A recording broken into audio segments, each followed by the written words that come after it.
Hi, Nick Ritter here with another Cavalry tutorial. This time we'll be looking at SVGs.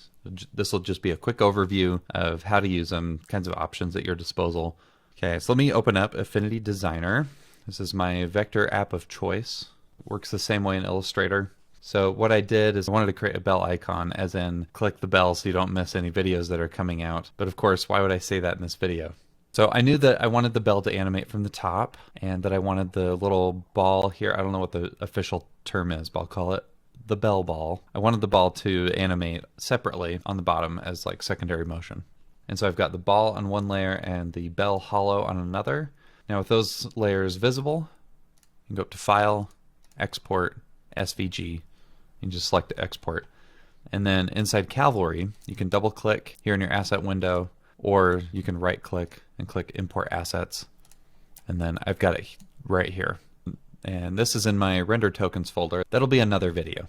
I already have this very same SVG imported into my project. So you can just click and drag your SVG file from your asset window into your scene window. And here it is. It's a little big, so I'll take the scale and pull it down a bit. But you can animate it, of course. It's got all the same position, rotation, data, deformers, filters, all the options of a normal shape layer, except it has a couple of special options here. So it's got the file, so this is what connects it to the bell icon file, and then this is our SVG and SVG strokes. So you can turn, I don't have any strokes on this one, but you could presumably turn them off and on, and then materials, of course, you can turn off and on. But then what if I want to have my own fill here? Say I have a blue color that I want to set up as my fill color.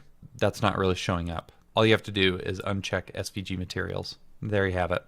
And then uncheck SVG strokes, and then you can add a stroke of your choice. Only thing is it's still treating those two layers as two different shapes inside of the single SVG layer.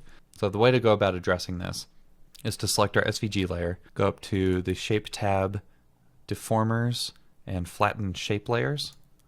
Then you'll see that the outline and the fill treats this as just one massive shape. If you do want to treat them as two different shapes and you want separate control of each layer, then you can select our SVG layer, go up to Shape, and click Separate.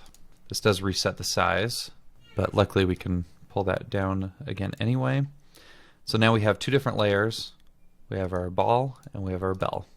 I'll go ahead and label these. And then you can apply different colors. So I'll use this purple color on the bell, fill color, and then the blue color on the ball, fill color.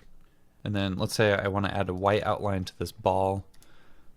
So I'll come in here, turn on my stroke, and then set white as my stroke color, and then increase that width.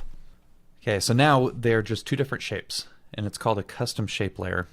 So you can take the bell and you can move it separate from the ball layer, just like you would do with any other layer.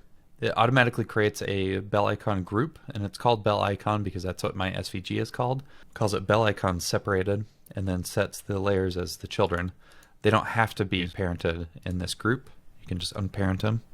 All right, so now that we have our bell icon in here, and say I want to make a slight tweak to it, so I can click on my bell layer, go up to Shape, and click Make Editable, or press Ctrl E. And that's a new shape now, so I can recolor it. Now when I click on my Edit Shape tool, I can click any one of these nodes and edit that node. Optionally, going back to the SVG here, is you can come up to Shape and just click Make Editable straight away, so it goes straight from SVG to editable shape. It's doing something funky with the fill color here. To fix that, open up the layer in the attribute editor, and then up here in Fill Rule, you just change that to winding. And then now it's just all one solid looking shape.